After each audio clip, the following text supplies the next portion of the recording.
বন্ধুরা, শীতকাল তো পড়েই গেছে। আর এখন দেখো ঘুমাচ্ছিলাম একটু, আর ও তো নিচেই ছিল। তো এখন দেখো আমাদের ঘুমাতে দিচ্ছে না, ও খাটের ওপরে থাকবে। নিচেই দেখো কত সুন্দর বিছানা করে দিয়েছি, সেখানে থাকবে না। এখন খাটের উপরেই থাকবে, আমরা এখানে আছি বলে ও খাটের ওপরেই থাকবে। এই দেখো, দেখতে পাচ্ছ, ও খাটের ওপরেই শোবে। কি বলবো বলো,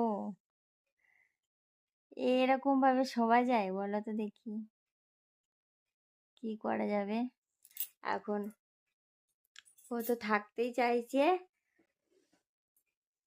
তখন নিচে লাভিয়ে দিচ্ছি, নিচে লাভিয়ে দিচ্ছি, তাও ক্যাঁ ক্যাঁ ক্যাঁ করছে, ক্যাঁ ক্যাঁ করছে। নিজে থেকে নিজে দিয়ে দিচ্ছি, ক্যাঁ ক্যাঁ করছে, আওয়াজ করছে। প্রতিদিন এরকম করতে থাকে, একটুও তো থাকে না। রাত 1টা 2টো 3টে এরকম উঠতে হয়, উঠে আবার বাইরে বের করে দিয়ে চলে যায়। আর খাটের উপরে থাকার অভ্যাস হয়ে গেছে,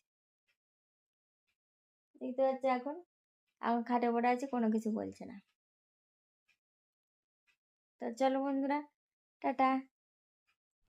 তো গাইস দেখো, আমি তো এই পাশে শুই, মানে ড্যালের কানার দিকেই শুই, আর ও থাকে কানার দিকেই। তো দেখো, ওর কাছে ওখানে শুয়েছিল, তারপরে কি করলো, রাত হয়েছে, আমি শুয়ে পড়েছিলাম, তখন তারপরেই দেখো ও আমার কাছে গিয়ে শুয়ে পড়েছে, মানে আমার সাইডে শুতে হবে ওকে।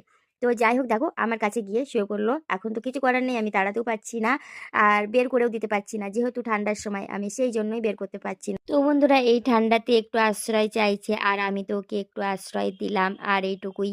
আর যেহেতু পশু বলে কথা, তো মানুষ তো না। তো যাই হোক, চলো, ভালো থেকো।